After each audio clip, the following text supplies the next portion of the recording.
Alright, how you doing? So not too far from Carnac, I'm at Keriaval Grave Gallery at Dolmen. Heading my way there, and actually as we go on my way there's some horses there behind me in a field, but also some standing stones. That's very much Carnac and Brittany for you, so let's go and have a look. So in this field, the horses, as I'm on my way to the dolmen, there's these standing stones, and I think there's actually 5. There's one at the back behind the 2 there. You can see. Amazing. So I'm just walking to this dolmen. It's a wee bit off the beaten track.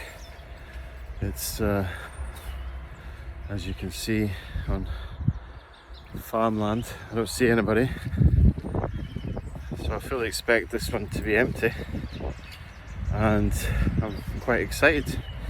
These ones that are off the beaten track, you tend to get a lot less people, so let's see it. It's up here. Dolmen de Keriaval is a magnificent dolmen in Carnac, France.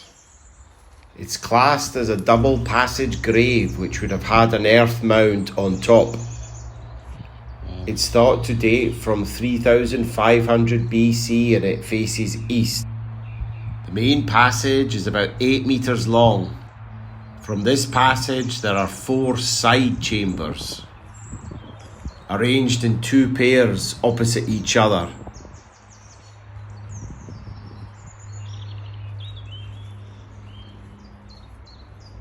So this dolmen, follow this wee path past the farm, and then this amazing dolmen right here in the middle of this forest. I mean, it's unbelievable. This Carnac and Brittany is someplace. So it looks like there's 3 or 4 chambers, but some of the stones are massive.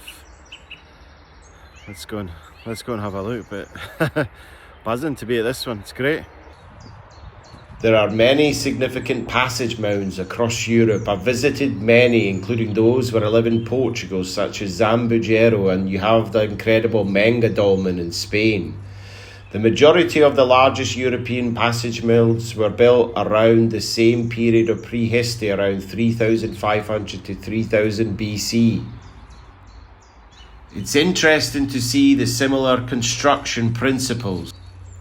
Design and orientation of passages would indicate this was the work of a structured and highly organised society. It is assumed these megaliths were funerary structures, and yet human remains haven't been found at all of these sites. So were they built for a ceremonial purpose, or could they have been built for practical and functional reasons? The ancients chose their locations and moved huge stones on many occasions for great distances, which is very telling. I believe they were built on geologically active sites, where natural earth energies were stronger or more accessible. What if passage mounds and dolmens were built to harness and amplify these natural earth energies? Could they have served a practical healing or agricultural function? Dolmen Keriaval. I keep thinking each of the sites can't be topped, but then I come to this one and it's amazing. I'm inside I think one of the biggest rooms or chambers, and it looks like there's 3, possibly 4 chambers, and it's surrounded by these massive stones. And up above me is this massive slab of a stone, a capstone on top, and it's amazing. You can hear the birds singing in the background. I really like this site.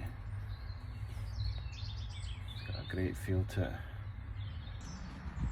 My belief with megaliths is that they were built for practical reasons, for survival, and they are connected to food and water.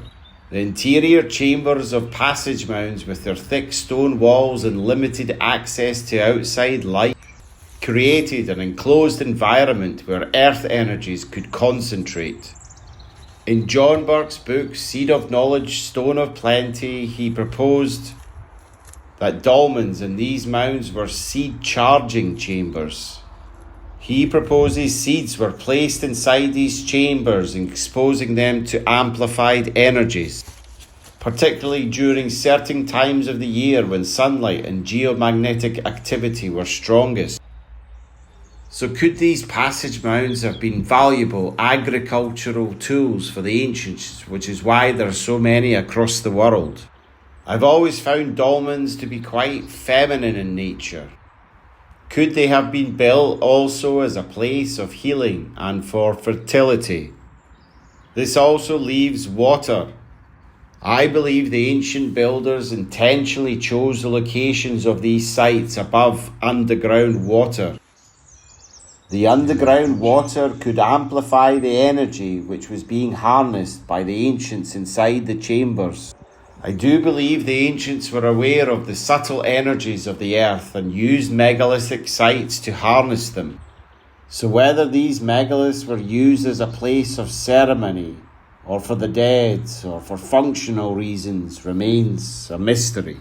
So I hope you enjoyed that wee tour of this amazing dolmen here. I haven't seen anything quite like it. 4 chambers, it's a beauty. Thank you as always for watching. Please leave a comment and subscribe to Rep in Nature. Alright, nice one. Cheers.